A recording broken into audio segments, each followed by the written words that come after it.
So I am the founder and CEO of DignityMoves. We are building interim supportive housing and doing it at scale. Interim supportive housing is an alternative to shelters. There's really nothing that is attractive for people who are living on the streets between tents and permanent housing. And permanent housing is costing us $800,000 per room and takes 5 or more years to build. Group shelters are not a place people want to go, and so they're preferring to stay in their tents. So we are building private rooms where everybody gets their own room with a door that locks, and we can do this using state-of-the-art modular manufactured panels and systems that literally is less expensive than building a group shelter and much more attractive. It's a place where people can come in and get out of survival mode, take a deep breath, relax, start to think forward in a way that they can't do when they're on the streets or in a group shelter. And it's really, we're finding that it's actually, even though it sounds like an indulgent investment, it's actually really fiscally responsible to invest in dignified interim housing. Because if you can intervene early and have a place where people are willing to come, you can start to work with them on building solutions and exits out of homelessness that may mean they won't need permanent housing in the end, that's government funding. Plus, of course, the costs that we are spending in our communities on emergency room visits and encampment sweeps and so forth makes this a really important and fiscally responsible investment. So DignityMoves started a couple of years ago, and we see ourselves as basically hacking the system. I come from Silicon Valley, and that's the way I think, which is, what is the barrier that's making this not possible, and let's get over it. Land is super expensive, so we borrow it. We make these units temporary that we can set up on a parking lot for a few years and move them. We get around owners' building codes, designing to emergency building codes. And then there's so much community will that's happening now. So we're taking advantage of that. And being a nimble nonprofit, we were started by a group of CEOs and business leaders who were thinking in terms of serial entrepreneur type growth. And we have that kind of ambition. And then the thing that we do is we are sort of the catalyst that pulls everybody together. We've got our architect and our general contractor working pro bono. We get the community to come decorate the rooms.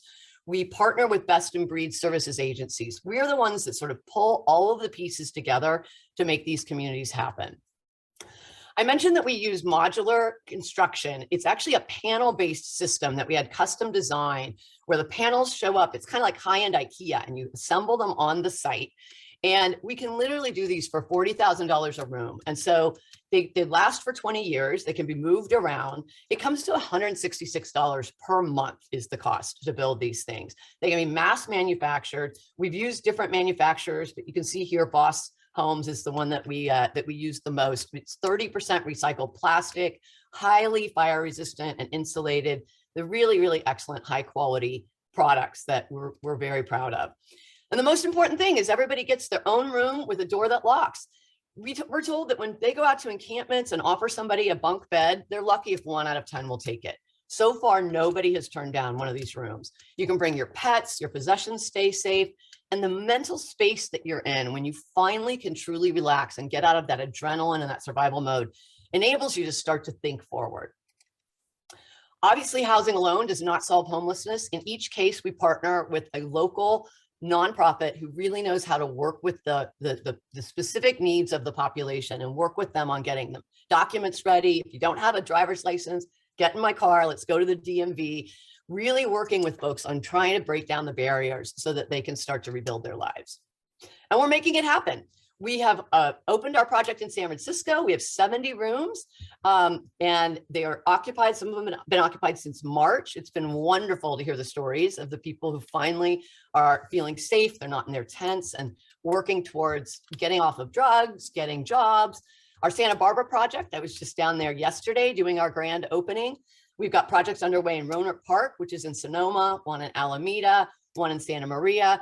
And we've got literally about 20 cities on our waiting list. So what's our ask? We need staff. I've got 20 cities on my waiting list, and I've got a staff of 6 people. We've been really proud that we've been able to pull this off so far and build all of these rooms with such a thin team, but we need to grow our team and bring more project managers so that we can deliver these projects. So what we're asking people to do is fund 1 FTE for 1 year. That alone will allow us to grow and scale much more quickly. Or you could donate the funds to build a room. One room is $40,000. So literally, if over the 20 years that it would be operational, you're helping 40 to 60 people. We're also raising an impact investment fund. I come from the impact investing world. I've done 18 years running impact funds. So we're raising a California-wide fund where investors would invest in building and owning the units. And then we would pay back through a voucher system or rental rates, lease rates from cities and counties or the nonprofits. And the nice thing about that is because it's a mission-related investment, you can invest out of your donor advised fund, or foundations can invest as PRIs. So, we're trying to mobilize funds. We're going to do a California specific fund, which will allow us to invest in underserved communities across California, where we're not going to find the philanthropy or the investors in specific cities. We are also working outside of California. We've got projects under consideration in Portland, Vancouver, but this particular fund would be a California specific fund, which would allow us to leverage some of the things that the state has to offer. And I just want to tell you that ending street sleeping can be done. It's crazy to me that we've sent men to the moon and we've decoded the human genome and we can't figure out how to get roofs over the heads of our neighbors. I just don't accept that. I do not take no for an answer. So we've set a big goal of building at least 2,500 rooms in the next couple of years, which would serve over 60,000 people. Everybody wants to find a way to help. People are feeling so frustrated with this problem and don't feel like there is a solution. But I have to tell you, if everybody comes together and we put on our Silicon Valley style passion and optimism, we really can end this problem.